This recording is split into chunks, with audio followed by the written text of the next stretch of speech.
Sabi ni Regina Filange, hindi naman yan yung point. Yung punto is they're not being honest.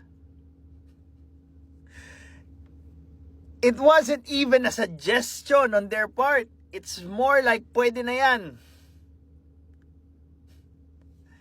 Here's the problem with that.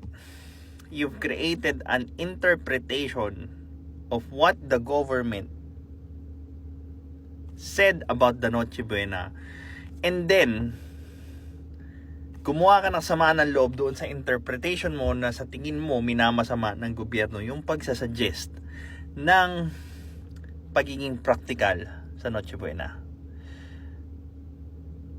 Paano naman didepensahan ng gobyerno yung sarili nila doon? And again, this is not a dismissal of the corruption that is happening on the government, but this is an acceptance ng kung ano yung tama sa sinabi ng gobyerno. Diba? Kung wala kang pang Noche Buena, 500 lang minimum. Diba? Hindi mo kailangan mag-go overboard dun kung wala ka talagang panghanda. And I think most people are high blood because they dismiss the inflation. They're not dismissing the inflation. Either wala silang magawa, inutil sila, or ayaw nilang kumilos towards that. And what can you do about it? Diba? Again, babalikan na naman sa reklamo. Wala nga ginagawa yung reklamo. Diba? Ano ang may epekto? Yung pagboto na every 3 years mo lang nagagawa, tapos sinasayang pa ng marami sa Pilipino. Diba? Pwede kang sumali sa mga grupo na nagsasampa ng kaso. Diba? Na humihingi ng accountability. Yung hindi lang sumisigaw sa kalye, diba? Yung sumasali sa mga murali. Yung mga rallying walang saysay, puro mura. Puro selfie.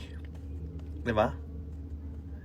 So why not? Why not join those groups na may ginagawa, na nagsasampa ng kaso? O ano pang pwede mong gawin?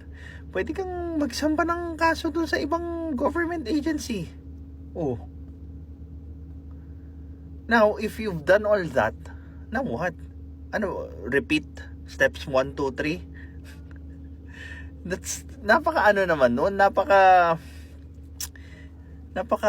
unproductive mo naman noon. Inuulit-ulit mo lang yung mga bagay na wala nang epekto. Now, ba't hindi ka lumipat doon sa parte na kung saan may pwede kang gawin, lalo na doon sa pag-i-improve mo sa sarili mo? Kasabay nung pagkilos mo or paggawa mo ng political resolution, di mag-improve ka rin na sarili mo. Ang hirap kasi, di ba? Pag sinabi mong mag-improve, parating ang daming dahilan ng Pilipino. Kesyo, hindi ko magagawa ganito, ganyan, walang oras, pagod. Ganun talaga eh. You do with what you have. Hindi yung mamatay ka na lang, reklamo ka ng reklamo, walang mangyayari dyan. Good luck na lang talaga sa'yo. Di ba? Yung reklamo mo, every 3 years? Every 3 years mo lang pwedeng gawa ng paraan?